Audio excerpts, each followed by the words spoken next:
Uau, uau, uau, uau, uau. Vocês são demais.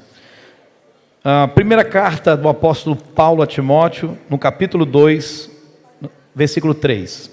Enquanto você abre, todas as nossas crianças já vão se dirigindo ao culto infantil. E esse ano, né, pastora? Esse ano o culto infantil será integral no domingo e integral na terça. Yes! Uau! Uau, irmãos! Olha os pais felizes aí, olha só, gente. Que coisa feia, irmão.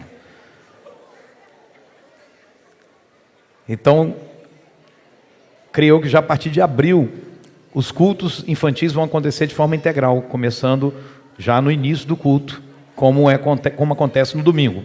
Amém? Olhe para alguém do seu lado aí, diga para ele e para ela: seja um cooperador de Deus. Você ficou que nem eu procurando também, né? Diga para ele e para ela: seja um cooperador de Deus. Amém? Se é ela cooperadora. Amém? A palavra de Deus diz assim: Deus, o nosso Salvador, que deseja que todos os homens sejam salvos e cheguem ao conhecimento da verdade. Que Deus nos abençoe pela sua palavra, amém? Hoje é a terça do poder, amém? Deus quer liberar poder sobre nossa vida. Daqui a pouquinho a pastora Mara já sobe trazendo uma palavra que vai pegar a gente na curva. Irmãos, o que é expandir o reino de Deus? A resposta é simples, e você pode até responder para você memorizar isso. Expandir o reino de Deus é me envolver na vontade e no propósito do Pai para toda a humanidade. Isso é expandir o reino de Deus. Esse é o desejo do coração do Senhor Jesus. Quando esteve entre nós, Ele orou: venha o teu reino. E quando Ele diz venha o teu reino, e não é apenas uma frase de invocação: venha o teu reino, e a gente vai repetindo: venha o teu reino. Está falando do rei, está falando do reino desse rei, e nós queremos que esse reino venha sobre a terra. Alguns entendem que esse reino só virá no último dia, e isso não é uma verdade. Porque um dia os fariseus estavam em volta de Jesus e eles disseram o seguinte: Senhor, mas quando o reino virá? E Jesus disse assim: na verdade o reino já veio. E eles ficaram assim: como o reino já veio? Ele diz: porque o reino de Deus está no meio de vocês. Algumas versões trazem dentro de vocês, mas como se tratava de fariseus, e quando nós olhamos o texto no original, no grego, aquela palavra não pode ser dentro, ainda que ela possa significar isso, mas ela também tem a mesma interpretação para no meio de vocês. E por que Jesus falou que o reino de Deus está no meio de vocês? Porque Jesus estava ali, porque onde o rei está, o reino também está. Amém? Então nós precisamos buscar conhecer a vontade do Senhor para viver essa vontade intensamente. Porque essa é a maior pergunta que as pessoas sempre fazem: qual é a vontade de Deus para minha vida? Qual é a vontade de Deus para minha vida? Qual é a vontade de Deus para minha vida? Então a gente precisa saber no que é que Deus está envolvido, para que a gente se envolva nisso também. Caso contrário, a gente vai passar o resto da nossa vida fazendo uma coisa que não é da vontade de Deus. E isso é um grande erro. Alguém ilustrou essa verdade da seguinte forma: uma pessoa passou a vida inteira fazendo bolo de chocolate para Jesus. E o dia que ela morreu, ela foi para o céu levando o bolo de chocolate para Jesus.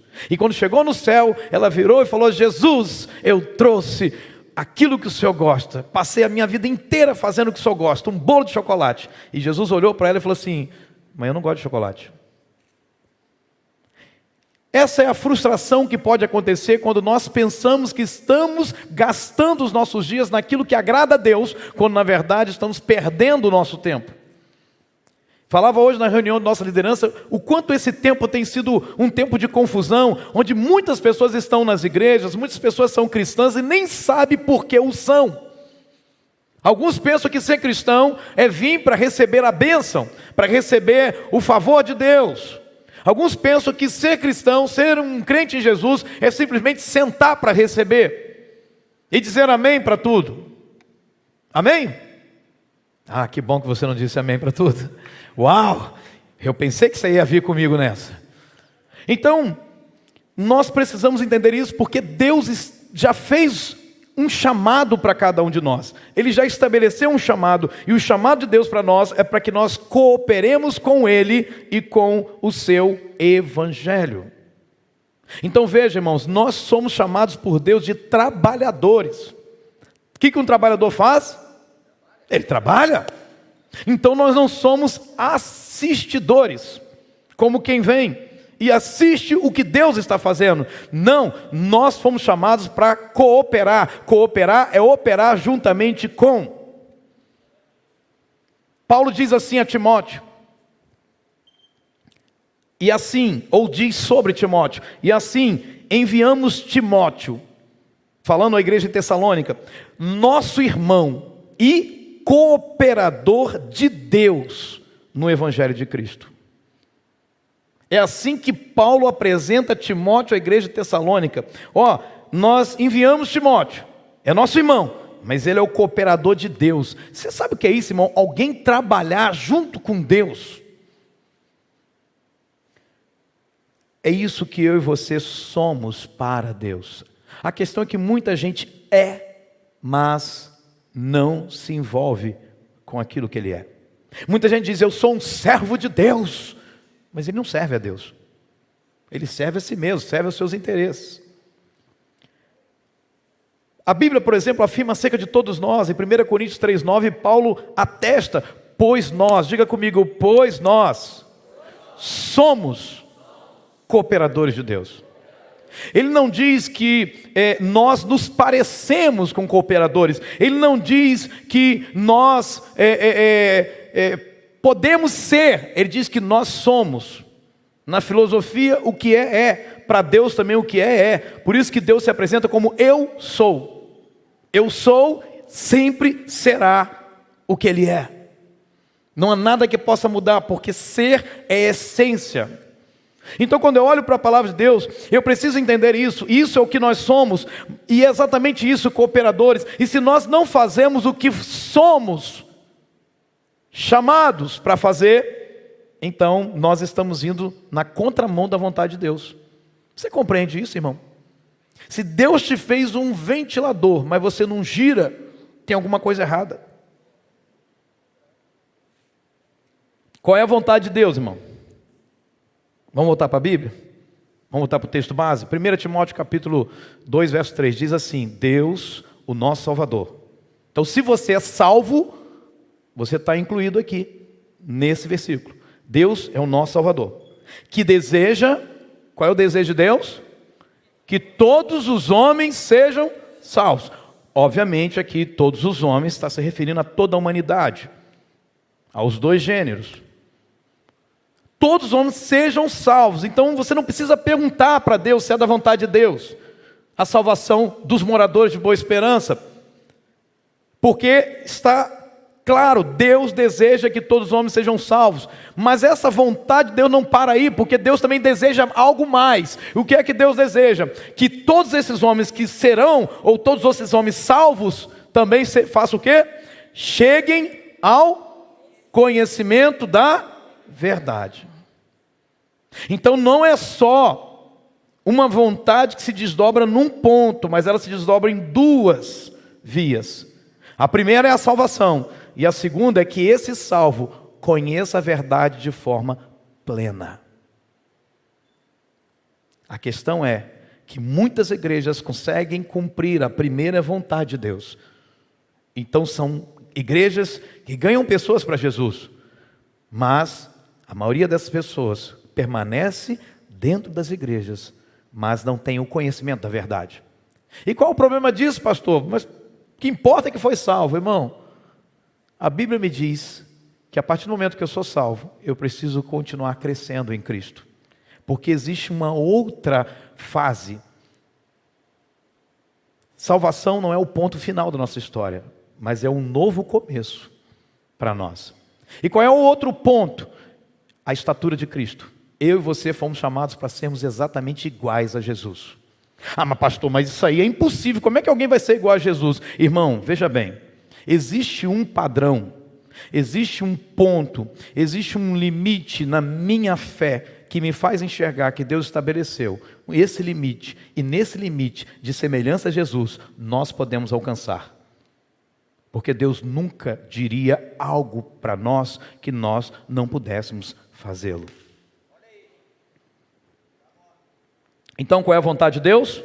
Primeiro, todos os homens sejam salvos.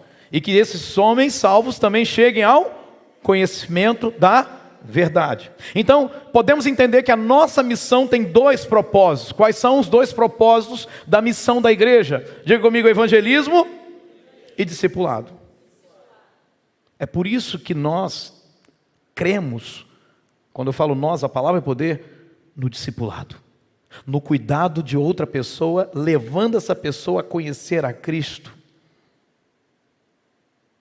Por isso que nós cremos nas células, como também uma ferramenta de Deus para ganhar pessoas para Jesus.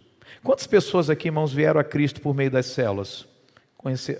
Olha essas mãos levantadas aí perto de vocês. Se você é um líder dessas células aí, de algum deles, glorifica a Deus porque Deus te usou para cumprir a missão. Agora, irmãos, quantos também ganharam pessoas nas células, mas essas pessoas não se consolidaram? Elas se perderam, pastor Zé Márcio. Isso também acontece. Por quê? Porque faltou outra parte, o discipulado. Agora veja, Deus está dizendo o seguinte: eu quero que vocês se unam a mim, se juntem a mim na missão de alcançar outros, porque é a primeira parte, mas também tem a segunda parte. Eu quero que vocês se unam a mim, se juntem a mim, para levar as pessoas a conhecerem plenamente a verdade. E conhecer a verdade vai exigir, sim, trabalho, esforço, busca, dependência. Seria muito fácil, né, irmãos, se nós pudéssemos viver a experiência da Matrix, né? Lembra do Neo? Vem lá um download e de repente ele aprende o Kung Fu, assim. Transferiu o Kung Fu, agora ele sabe Kung Fu. Transferiu toda a revelação de Deus. Uau, agora eu sei toda a revelação de Deus. Tem gente que pensa que é assim, porque o desejo da pessoa é logo ocupar o púlpito para pregar. E aí fala besteira, porque não tem conhecimento da verdade. A gente sai nas férias, eu e o pastor, e daí a gente visita alguns lugares, a gente ouve algumas coisas e fala assim: mas isso aí não é assim não. Eu fico pensando, né? Tinha um senhor que trabalhava para nós lá em Campos, que rebocou a nossa casa. Ele era pastor Joãozinho, o nome dele, desse tamanho. E ele olhou para mim, na época eu tinha um cavanhaque, ele falou: você sabe que isso aí é pecado, né? Eu falei: o quê? Isso aí, pastor. Rodrigo, ele chamava, né? Eu falei: o quê? Você está parando as pontas da barba. Você fez a barba arredondada, e está lá escrito que não pode fazer barba arredondada. Eu falei: é. E aí esse mesmo pastor, líder de um rebanho, falou: você sabe também que a terra vai acabar em água. Eu falei: é? Ele: é claro que é. E você sabe que os peixes vão dominar a terra. Eu falei: e é? Ele: você não viu que um peixe que Pedro pescou tinha uma moeda na boca? Sabe o que significa aquilo? Os peixes têm poder e dominarão a terra. Eu falei: é?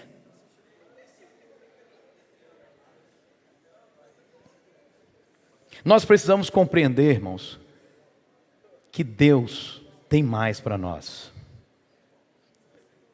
Deus está dizendo o seguinte: Ele já nos deu todas as pistas. Por exemplo, quando olhamos para o Antigo Testamento, é possível a gente ver em Abraão, o nosso pai na fé, que o propósito de Deus não se resumia a dar um filho para ele, mas sim estender essa bênção para todas as famílias da terra. Em Gênesis 12:3 diz que por meio de você, Abraão, Deus está dizendo para ele, todos os povos da terra serão abençoados. Ou como diz a versão tradicional, revisualizada, em ti serão benditas todas as famílias da terra. Em outras palavras, irmãos, eu sempre digo isso: quando Deus abre uma porta para mim, Deus não quer que eu apenas passe por essa porta, mas Ele quer que eu leve outras pessoas comigo por essa porta. De que adianta todo o conhecimento que você tem de Deus se você não reparte isso com ninguém? De que adianta tudo que Deus tem trazido no seu coração, tantas oportunidades, se você não senta com alguém para compartilhar isso com essa pessoa? Porque isso é discipulado. Discipulado é mostrar Cristo. Em Pedro, falando da paciência de Deus, o Espírito Santo declara o seguinte: não querendo que ninguém pereça. Falando do fato da paciência de Deus, quando alguns dizem, nossa, Deus está retardando a vinda dele, já era para ter vindo. Irmãos, nós estamos vivendo um tempo que os rumores de guerra têm aumentado. O ciclo da guerra tem girado muito. E isso é óbvio, é anúncio do fim, não tem novidade nessas coisas para nós. E se é assim, a paciência de Deus é o fato, se resume ao fato de que Deus não quer que ninguém pereça, mas que todos cheguem ao arrependimento. O fato de parecer que Deus está demorando, que Jesus está demorando voltar, é só mais uma acusação que as pessoas terão quando não se arrependem. Porque Deus tem sido tolerante. Quantos estão entendendo essa palavra? Em João 3,16 diz que Deus amou o mundo, que significa as pessoas que estão no mundo, de tal maneira que Ele deu o Seu Filho unigênito para que todo aquele que nele crê não pereça, mas tenha a vida eterna. Agora presta atenção, se Jesus se interessou em morrer por todas as pessoas do mundo, para poder trazer essas pessoas de volta ao Pai, presta atenção nisso. Então quando eu ou você somos indiferentes a essas pessoas do mundo, de alguma forma nós estamos nos opondo ao amor de Jesus por essas pessoas. O simples fato de negligenciarmos, cruzarmos os braços e falarmos, não é comigo. Não, abrir minha casa para ter uma célula, tirar tempo para cuidar de alguém. Não, eu não quero me envolver nisso. Mas esse nisso não é um programa da igreja, é a vontade do Pai. Sendo assim, nós estamos então na contramão do propósito divino. E qual é o propósito divino? Salvar a todos. Então tudo que Deus nos dá como ferramenta para levar pessoas a Cristo, se nós negligenciamos essas ferramentas, nós estamos nos opondo a Cristo. É uma sentença muito simples. A verdade, meus irmãos, é que Ele, Deus, Ele enxergou algo de especial nas pessoas. E nós precisamos enxergar isso também. Se as pessoas valeram o investimento de Deus, também devem valer o nosso. Amém ou não amém? Se as pessoas valeram o investimento de Deus, que é entregar o seu próprio filho, deixar a glória, deve valer nosso investimento, deve valer o dinheiro que Deus confia a nós, deve valer nosso tempo, deve valer os bens que Ele confiou a nós, deve valer isso, irmão, deve valer o conhecimento que nós temos, deve valer isso, e muito mais. Bom, o apóstolo Paulo entendeu essa revelação, e ele declarou o seguinte: eu fiz medir tudo com todos, com o fim, propósito, de, por todos os modos, salvar alguns. Qual era a consciência dele? Eu vou fazer de tudo para levar todo mundo para Cristo, mas eu sei que não vai ser todo mundo, porque tem pessoas que vão negar essa fé, negar essa salvação, mas não tem problema, isso não muda a minha responsabilidade. Como estou entendendo isso? Amém ou amém? Então, eu fiz questão de marcar isso para nós. E eu queria que você dissesse isso comigo: tudo faço por causa do Evangelho. Diga, tudo faço por causa do Evangelho. Essa não é a sua declaração, é a declaração de Paulo. Paulo está dizendo, se você olhar para a minha vida, você vai perceber que tudo eu faço por causa do Evangelho, com um objetivo, com um fim, de me tornar cooperador com Ele, com o Evangelho. Então, quando você faz tudo por causa do Evangelho, essa é a forma que fica claro que você está se tornando, ou se tornou, um cooperador do Evangelho. Um cooperador de Cristo. Posso ouvir um amém? E eu acho que eu fiquei muito tempo longe de vocês. Vocês estão muito calados. Isso é medo? É frio? É vergonha? É timidez? Ou a coisa está apertando mesmo?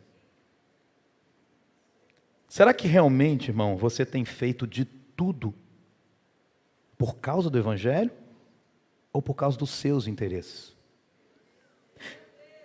Tudo que você faz é por causa do Evangelho? Eu estou te falando isso, irmão, porque eu já me fiz essa pergunta trocentas vezes. Você acha que eu não entro em crise? É claro que eu entro. Quando começamos a construir esse tempo, Senhor, isso aqui é por causa do Evangelho, por causa de quê? Me ajuda a entender. E Deus trouxe paz. E isso é um marco que eu estou trazendo. Descansa. Isso é coisa minha. Eu falei, então se for do Senhor, o Senhor vai dar conta de que a gente consiga chegar até o fim nesse negócio. Que a gente consiga realmente concluir isso. E não ser motivo de vergonha. E para a glória de Deus, não há motivo de vergonha. Então, tudo que você faz é por causa do Evangelho. O meu clamor é para que a gente faça tudo o que for preciso e não importe o preço que a gente pague, mas que a gente não deixe as pessoas escaparem de nós para serem salvas por Jesus. Jesus disse o seguinte: o meu Pai é glorificado pelo fato de vocês darem muito fruto. A gente acha que Deus é glorificado, a gente se levantar num culto de louvor e adoração e dizer glória a Deus, aleluia! Deus recebe essa glória, recebe, mas você quer glorificar a Deus de um modo que Ele disse que é assim que Ele quer que seja? Então dê muitos frutos, ou muito fruto. Fruto é resultado, irmão.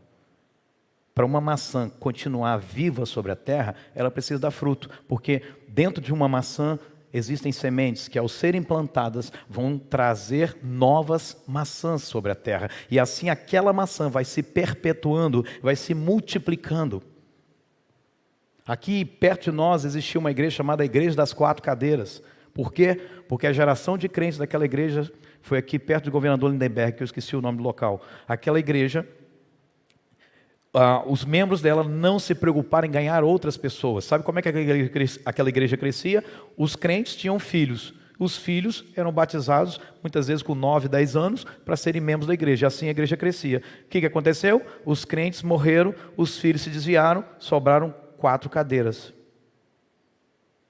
Ela ficou conhecida no meio batista como a Igreja das 4 Cadeiras. A palavra poder corre o mesmo risco, irmão, se nós não fizermos a vontade de Deus. Você está entendendo? Amém ou não amém? Nós temos a responsabilidade de perpetuar o Evangelho sobre a terra. Árvores frutíferas, elas dão frutos. Árvores frutíferas não foram criadas por Deus com o propósito de darem sombra, mas darem frutos. Frutos é perpetuação da existência das árvores frutíferas. Ou seja, sem os frutos, a árvore não alcança o propósito da vida dela. Qual é o propósito de uma árvore que dá fruto? É continuar dando fruto, mantendo outras árvores. Qual é o propósito da salvação de Deus em nós? Gerar frutos, gerando outras vidas para Jesus, outros discípulos. Como o Felipe pregou outro dia, e de fazer discípulos. Essa é a ordem de Deus, irmão. Mas nós estamos vivendo hoje o que o pastor Luciano Subirá, se não me falha a memória, foi ele quem disse, um evangelho transgênico. O que é o transgênico? Trans, mudança, gênico, gen, essência. Um evangelho sendo mudado na essência. Então a gente acha que ser crente é vir para a igreja, me dar a minha bênção, para depois subir.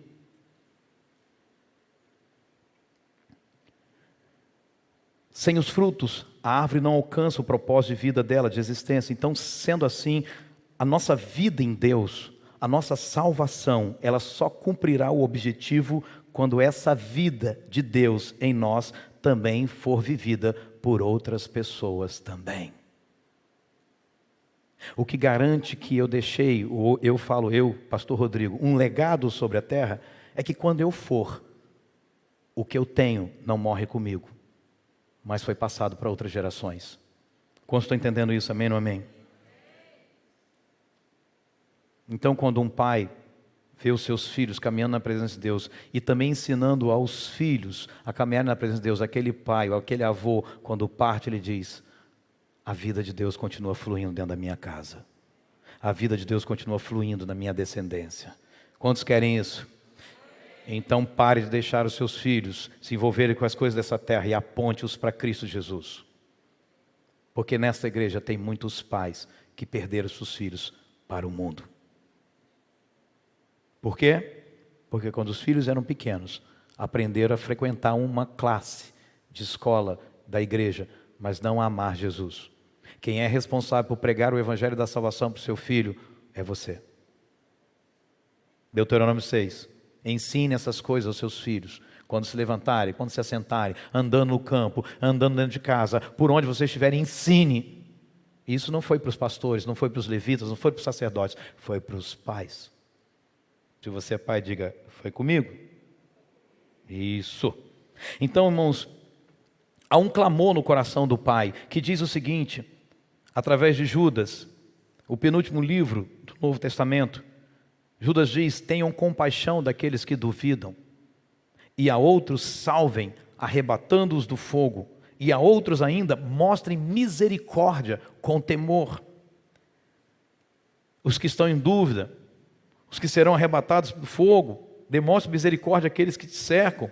Escuta uma coisa, irmão, de uma vez por todas, aprenda isso, porque esse é o DNA dessa igreja.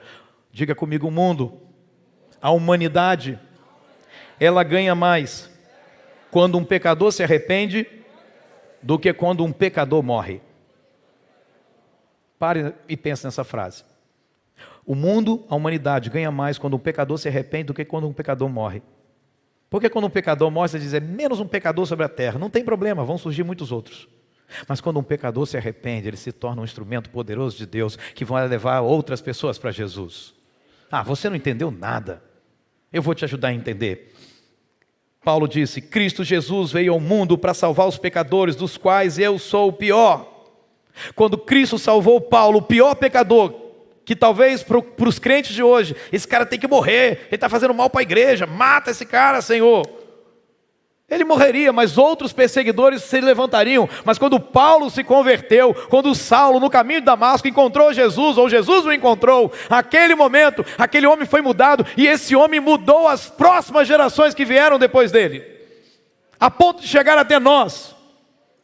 E eu estou pregando exatamente um texto que ele escreveu, inspirado pelo Espírito, que está mudando a mim e a você nessa noite.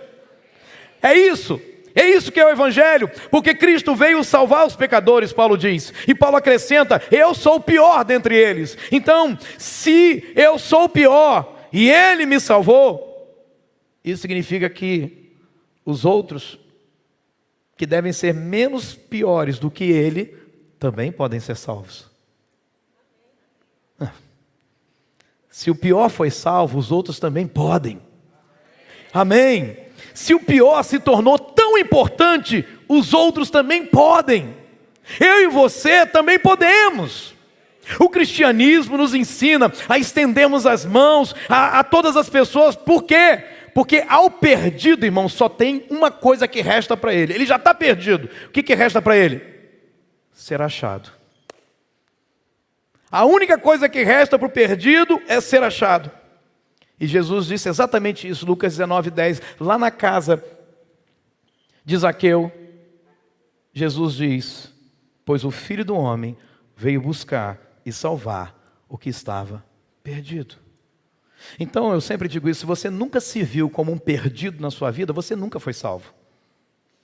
Porque Jesus só veio para buscar e salvar o perdido. Eu fui o perdido. O irmão Wander acabou de cantar aqui. Você está entendendo isso? Amém ou amém? Jesus veio buscar e salvar o perdido. Ele veio buscar e salvar o perdido, amém? E nós? Nós estamos buscando e levando à salvação o perdido? Ou estamos condenando o perdido? A vontade de Deus, irmãos, é que todos sejam salvos, Paulo diz.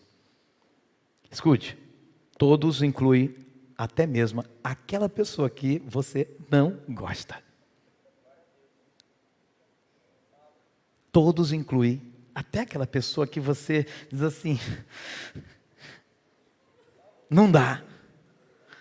Todos incluem, sabe o que, irmão? Até aquela pessoa que você, quando dá uma de crente macumbeiro, você diz, meu santo não bateu com dela. Todos inclui aquela pessoa que te deixa irritado. E você diz assim, todos incluem até aquela pessoa. Diz assim, meu Deus, como é que alguém nasce desse jeito? Oh Deus, todos incluem aquela pessoa que quando você vai a um velório, você diz assim, meu Deus, tanta gente ruim no mundo e você está pensando em alguém. E essa pessoa logo morreu. Alguns estão pensando na sogra naquele momento. Não os crentes dessa igreja. Foi os que não vieram no culto hoje. Então a vontade de Deus é que todos sejam salvos. E muita gente pensa, pastores aqui, a gente ouviu isso também, e tem muitos crentes que vão nessa linha, é uma linha errada. Não, porque o Deus do Antigo Testamento não é o mesmo Deus do Novo Testamento. Porque o Deus do Antigo Testamento é um Deus mais duro. O Deus do Novo Testamento é um Deus mais com graça. Irmão, você quer maior graça do que esse texto aqui de 1 Samuel, de 2 Samuel capítulo 14? Onde a mulher vai diante do rei e diz assim, mas Deus não tira a vida. Ao contrário, Deus cria meios para que o banido não permaneça afastado dele. Isso é Antigo Testamento, irmão. Deus está lá no Antigo Testamento criando meios para que aquela pessoa que está afastada dele se volte para ele. Você está achando que Deus criou só o meio, só quando enviou Jesus sobre a terra? O cordeiro não foi morto depois que o homem pecou. Alguém diz assim, não, porque o plano de salvação de Deus começou a se desenrolar no Gênesis. Bom teólogo o cara que fala um negócio desse. Porque o cordeiro foi morto desde a fundação do mundo. Quando o mundo foi firmado, foi fundado, o cordeiro já estava pronto para morrer. A decisão de Cristo de morrer por nós não aconteceu depois que o homem pecou. Aconteceu antes do homem pecar. Ou seja, Deus está dizendo o tempo todo, eu quero esse homem. Deus está dizendo para você, eu quero você. Eu decidi morrer por você antes de qualquer coisa. Nós somos, irmãos, os guias para que essas pessoas que estão afastadas, banidas da presença de Deus, voltem para a casa do Pai. Nós somos os guias para que essas pessoas cheguem também ao conhecimento da verdade. Somos nós, irmãos. Nós ficamos o tempo todo falando, Jesus, dá jeito nisso aqui, Jesus, dá jeito naquele. Jesus falou, não, são vocês que vão dar de comer. Olhe para alguém do teu lado com amor, carinho, respeito, diga assim, a responsabilidade. Diga para ele. Pega o dedo, aponta assim com carinho para ele. Diga, a responsabilidade. Agora diga, é minha.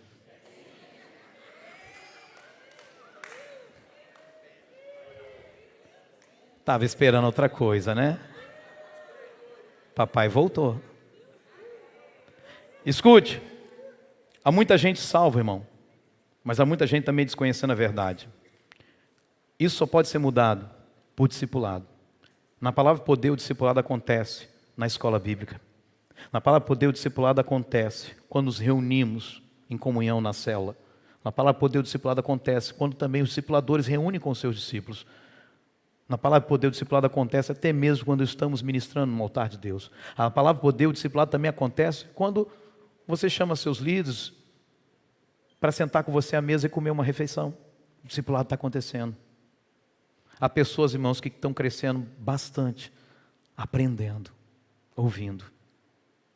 Eu estava na praia com Azaf e a pastora e Itai, nós 4. E a gente estava ali deitado, forramos ali areia e tal, deitados, e de repente um cachorrão do nosso lado. Ele comeu tanto, tinha tanto turista ali que deu tanta coisa para ele que ele vomitou. Um negócio assim, irmão. E sabe o que ele fez em seguida? Começou a comer o vômito. Calma, irmão, calma, relaxa. Para de ser nojinho também. Vai dizer que, não, deixa para lá. Isso não é hora. Isso não é hora. Naquele instante, eu chamei Azaf e falei, tá vendo, Azaf? Ele falou, ui, pai, que nojo. Itaí, ui, que nojo. Eles fizeram a mesma coisa que vocês fizeram.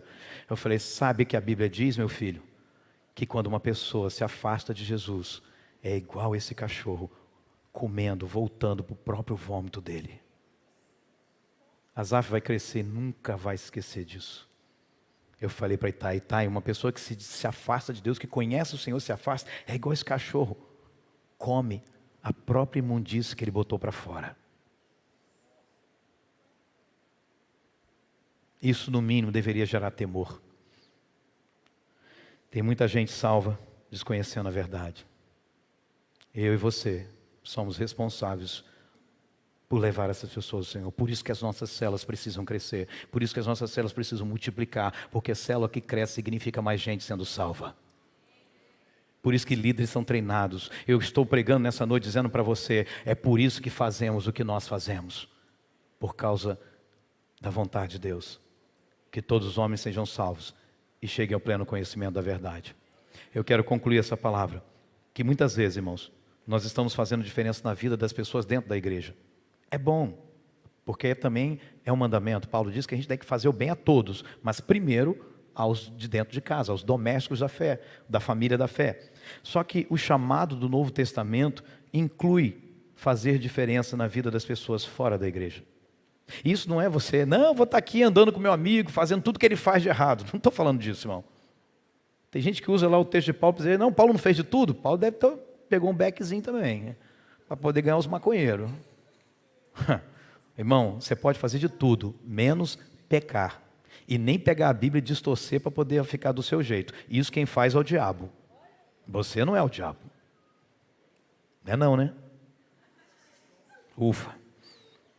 Então, esse chamado de fazer diferença na vida das pessoas fora da igreja é viver a vida de Atos, a vida da igreja de Atos, porque a consequência disso é que nós vamos presenciar, sabe o que, irmãos? Milagres poderosos, semelhantes ao do Novo Testamento. Eu creio nisso, irmão, eu acredito piamente nisso. Eu acredito no evangelho de palavra, mas acredito no evangelho de poder também. Agora, as coisas devem ser assim, porque isso é o reino de Deus que está em ação, em movimento. Então está na hora da gente sair das quatro paredes, irmão, e irmos em direção aos necessitados dessa cidade. Está na hora da gente entender isso, que o objetivo da igreja é fazer o reino do céu invadir a terra, e não os perdidos invadir o templo.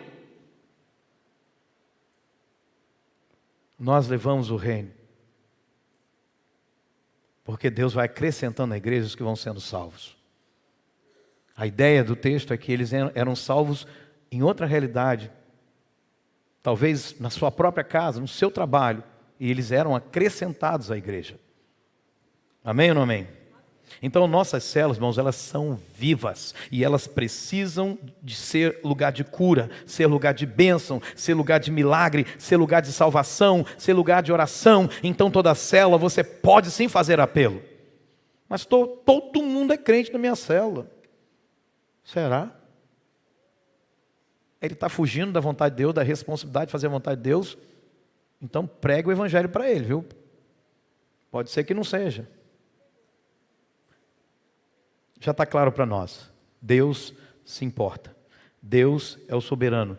Deus é o criador de tudo. E como criador de tudo, para que Ele se importe com as pessoas, só pode ter uma razão. As pessoas são importantes para Ele. E se são importantes para Ele, devem ser importantes para nós também. Amém? Você que entrou nesse culto nessa noite, você é importante para Deus. Ele ama você. Ele não compartilha com nenhuma coisa errada que você faz. Sabe por quê? Porque o que você faz de errado atinge a santidade dele.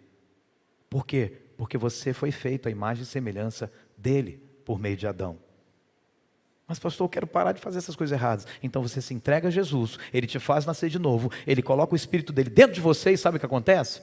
Ele te faz imagem e semelhança de Cristo. Ele te faz nascer de novo, com uma nova mente, com um novo coração.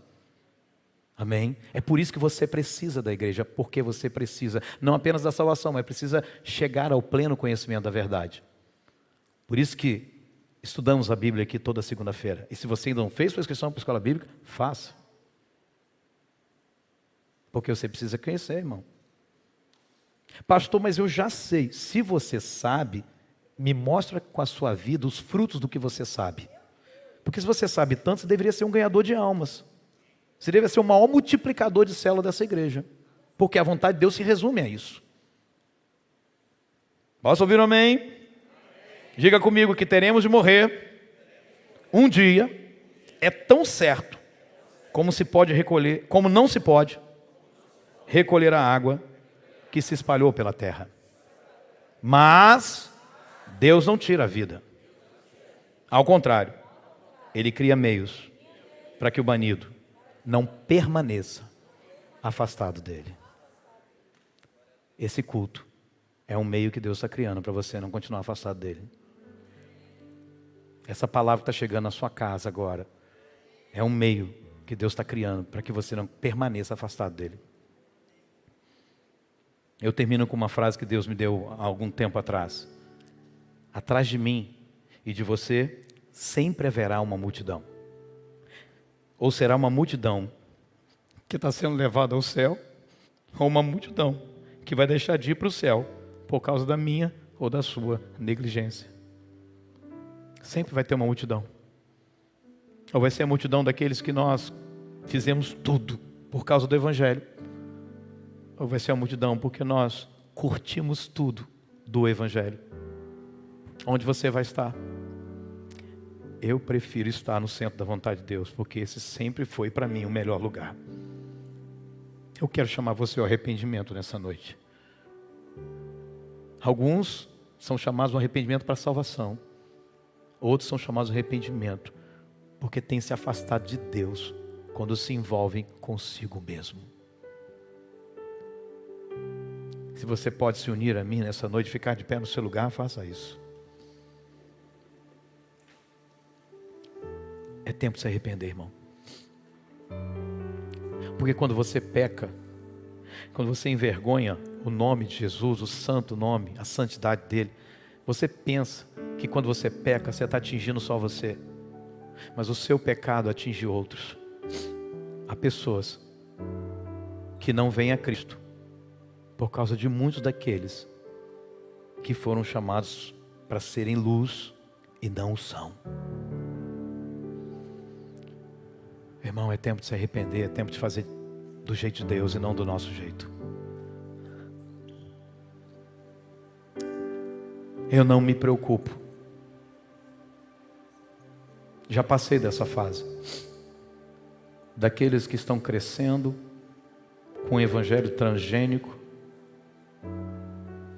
atrás de bênção, atrás de profetada, de revelamento, porque eles estão se perdendo. Eu não me preocupo, mas eu lamento isso, eu choro por isso. Mas do dia que eu dei a minha vida para Jesus, foi para pregar o Evangelho. E o que eu prego para você nessa noite é o Evangelho. Esse é o Evangelho de Cristo. Não tem reinar em vida sem passar pela cruz primeiro. E quem passa pela cruz nunca mais é o mesmo.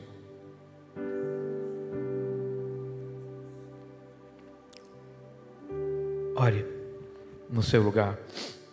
Peça ao Senhor para perdoar todas as vezes que você abriu a sua boca para falar coisas contra aquilo que a gente tem praticado, as células, o discipulado, a igreja, seja lá o que for. Quantas vezes você chamou de tolo aquele que tem se doado pelo Evangelho? Quantas vezes você falou que bobo, que boba, fica sempre atrás das pessoas? Eu não perco meu tempo. Você já perdeu o seu tempo.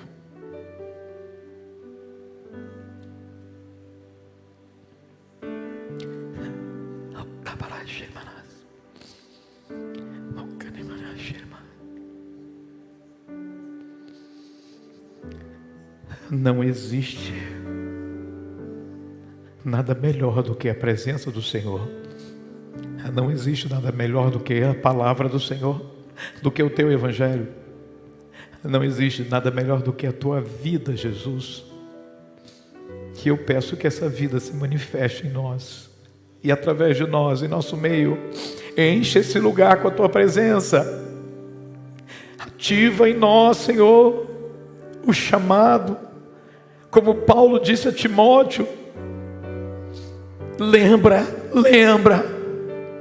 aviva o dom que há em ti, aviva o dom, aviva essa paixão por Cristo, aviva essa paixão pela cruz, aviva. Paulo disse, Timóteo, aviva o dom, você é um líder, você foi chamado para fazer diferença, Timóteo. A igreja de Éfeso depende de você, Timóteo, sim. Porque só você tem o que Deus te deu para ter. Só você, Timóteo, tem o conhecimento que você tem. Você foi feito de uma forma única e capacitado de uma maneira única, com todas as ferramentas específicas para atingir o meu propósito na terra. Timóteo, acorde o dom que está dentro de você. Volta, Volta ao primeiro amor, volta! Volta ao ponto de partida. Você só tem o que você tem por causa de mim, Timóteo, diz o Senhor. Você só pode viver o que você está vivendo por minha causa. Faz a minha vontade. Volta. Volta ao centro da minha vontade, diz o Senhor.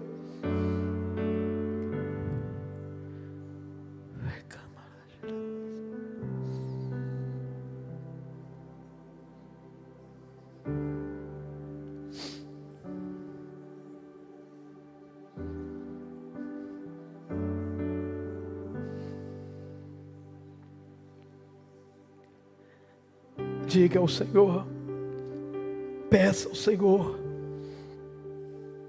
ainda tem uma chance para nós, ainda podemos arrepender e fazer do jeito certo, ainda podemos.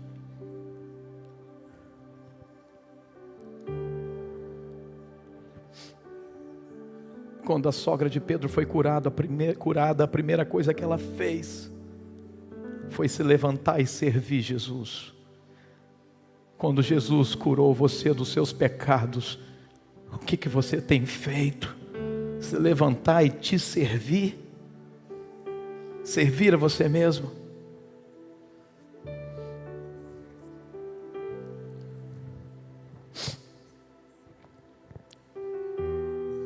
Se você está aqui hoje e ainda não entregou a sua vida a Jesus, essa é a oportunidade também para você. Você foi criado para glorificar a Deus com a sua vida e não envergonhar o Senhor. O seu corpo foi feito de um modo especial. Diz o salmista no Salmo 139, foi entretecido no ventre da minha mãe. Deus fez você para Ele, por causa dEle mesmo. Quando Deus falou para o povo de Israel, eu não escolhi vocês porque vocês eram numerosos, ao contrário, vocês eram o menor povo, mas eu escolhi vocês porque eu me afeiçoei a vocês, porque eu amei vocês, porque eu fiz uma promessa aos pais de vocês. Meu irmão, minha irmã, Deus quer nos usar numa dimensão que nós ainda não fomos usados. Eu quero ser usado assim. Você quer ser usado assim?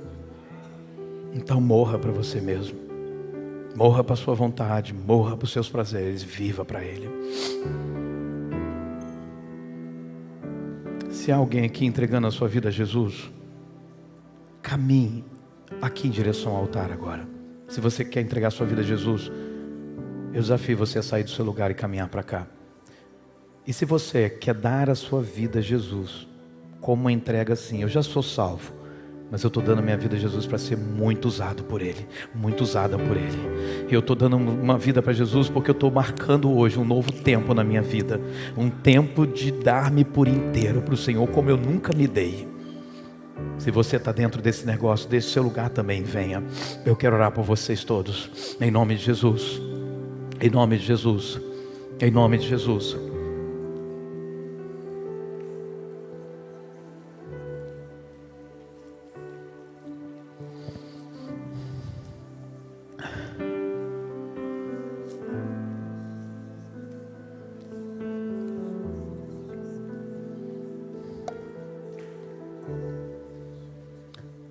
Meu Senhor,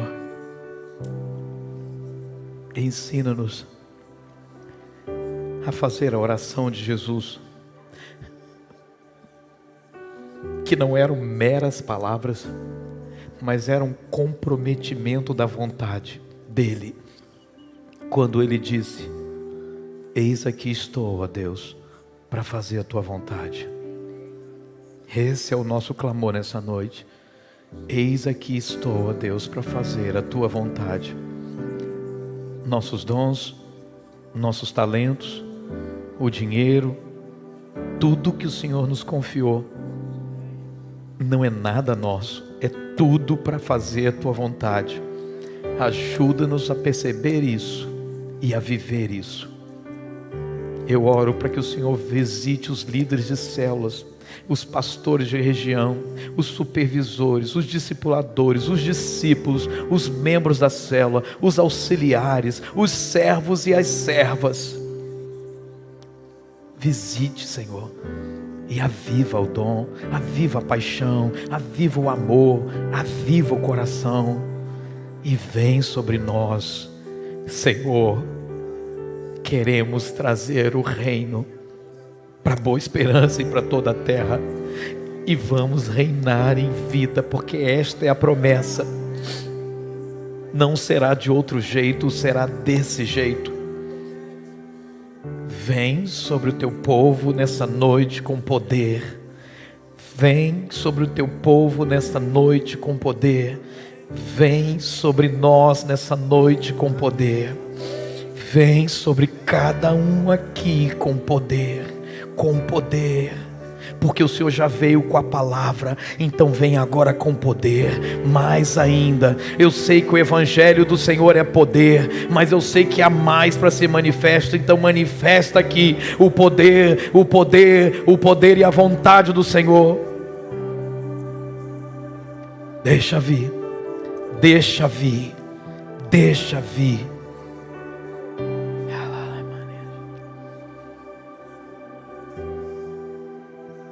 Diga para Deus o quanto você quer glorificar Ele com a sua vida.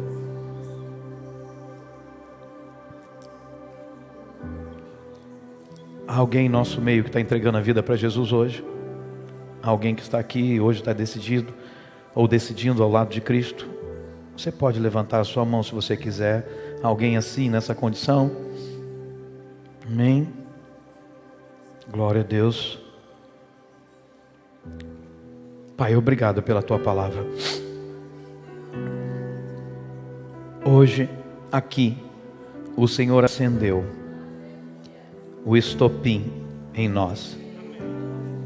E como a Tua palavra diz, o Espírito Santo veio trazer o dínamo do Senhor. O dinamis, o poder. Esse poder vai se manifestar. E eu creio que a vida do Senhor que está dentro de nós vamos levar para outras vidas, para a glória de Jesus. Amém e amém. Glorifique ao Senhor com isso. Dá um abraço quem está perto de você, diga para ele e para ela: esse ano seremos muito usados por Deus.